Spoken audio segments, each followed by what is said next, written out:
Gift giving season. The time of year when you realise you don't actually know anything about your friends or family. What do they like? Who knows? Will you get them a terrible gift? More than likely. Did you know that 63% of friendships end because of bad gifts? Okay, I made that up, but it could be true. Despite the fact that gift giving is supposed to bring joy, there's often a lot of anxiety and uncertainty associated with it. So let me put your mind at ease. In the next 8 minutes, I'll show you the optimal way to reverse the trouble ahead. So you've got a present to get. What's the best thing to buy? Sure, you can go for the safest trick in the book and simply slip a 20 into a card, but that's an absolute cop-out and not something I'd recommend, even though I do it all the time. Instead, what you should be pursuing is a gift that you're proud to give, something that your giftee will value. But what's the best way to go about that? Your mind might instantly go to an expensive gift. Sure, spending a decent chunk of change certainly helps, but no. In truth, it's simply showing that you care, that time and thought went into the purchase. These are the gifts that really stand out. Of course, finding the perfect item is mighty difficult, so let me give you some ideas. First up are personalised gifts. These are great because there's almost zero chance of getting a duplicate. You get to tailor it to their preferences, and this very act shows that you put thought into the gift. A poster, a calendar, you name it. There are plenty of options out there. As a second option, I recommend honing in on your recipient's favourite things and purchasing something a little quirky.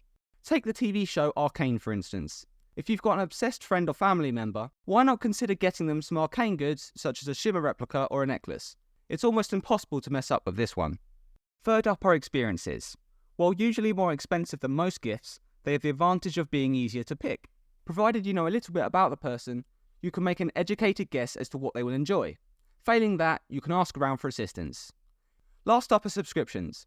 These take many forms and there's a subscription out there for everyone. Have a friend with a sweet tooth?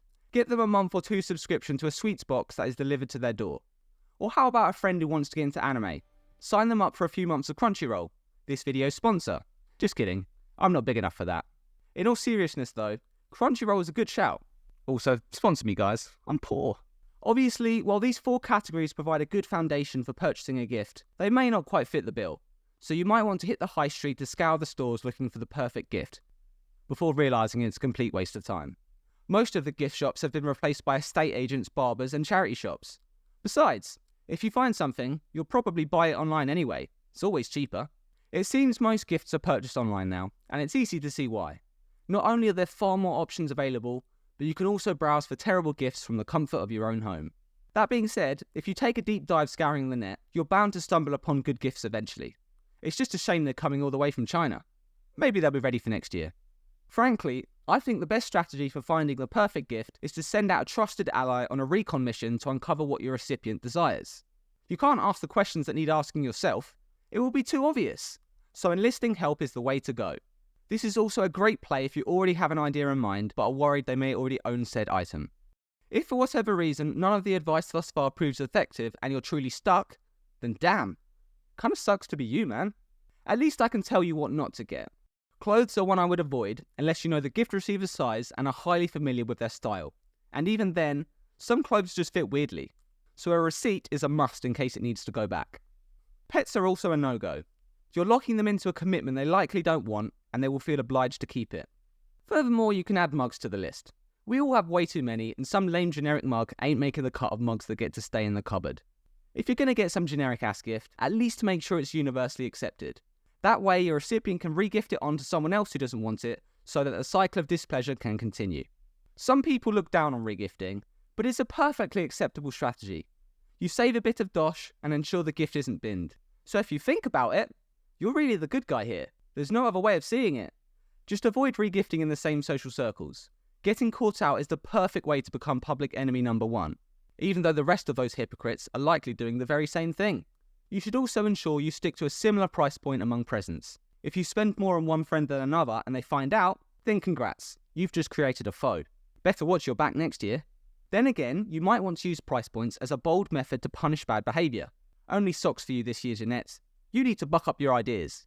When it comes to wrapping, my recommendation is to always do it yourself. If you purchased your gift online and checked the gift wrap option, you're going to get exposed. Everyone knows you don't have wrapping like that in you. Do the wrapping yourself, even if it's terrible. In fact, the worse, the better. It shows you took the time to do it. Feel free to cut a section too short and tear off a strip to cover your mistake. It's as authentic as wrapping gets. Oh, and before I forget, if you're watching this video near Christmas, I highly recommend picking up an emergency gift or two, just in case an acquaintance thinks the pair of you are much closer than you really are and hands you a present out of nowhere. Which brings me on to the next section, receiving gifts, because giving is only half of the problem. You might think that you really don't care. After all, it's the thought that counts. But that doesn't solve the terrible painting problem you now have. No, the receiving of gifts is just as important as the giving. You're getting free stuff. Might as well make sure it's stuff that you want. Who wants to receive socks or Lynx body spray for the millionth time? The easiest way to ensure you get what you want is to make a wish list with actual links to where friends and family can buy the products. This way, dummies don't get confused and somehow buy the wrong thing. No, the Blu-ray is not the same as the Steelbook, you buffoon. Look at how pretty it is. And it's made of metal. I want that one. Obviously though, you can't always rely on your wish list. It can come off as a bit egotistical if you start pinging it around to anyone you vaguely know in the hopes they might send you a gift.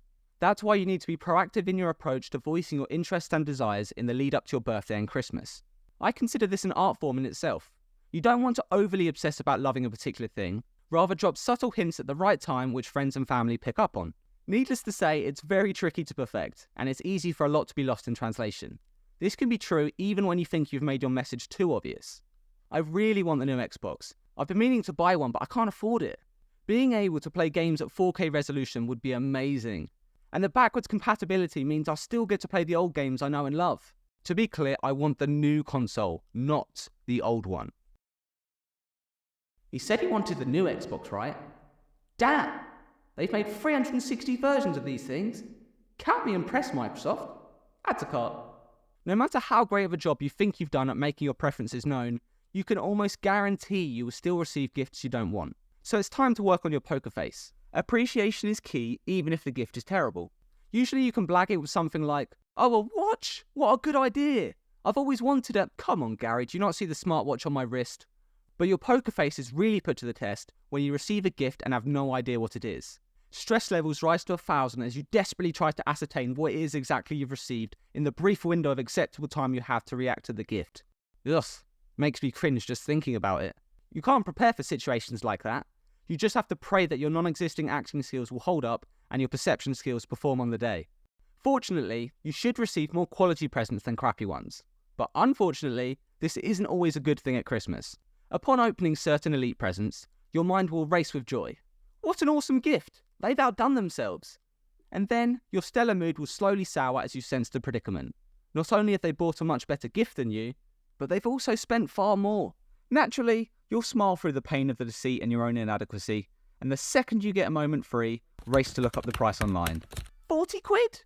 What's he thinking? With your suspicions confirmed, you vow to get revenge next year. And that's a wrap, folks. Get it? You know, 'cause we're talking about gifts. I need friends. To conclude, gift giving isn't about the cost of the gift or how well it's wrapped. It's about showing you care, or at least fooling everyone well enough so that no one questions it. Now, if you'll excuse me, I have some spies to recruit.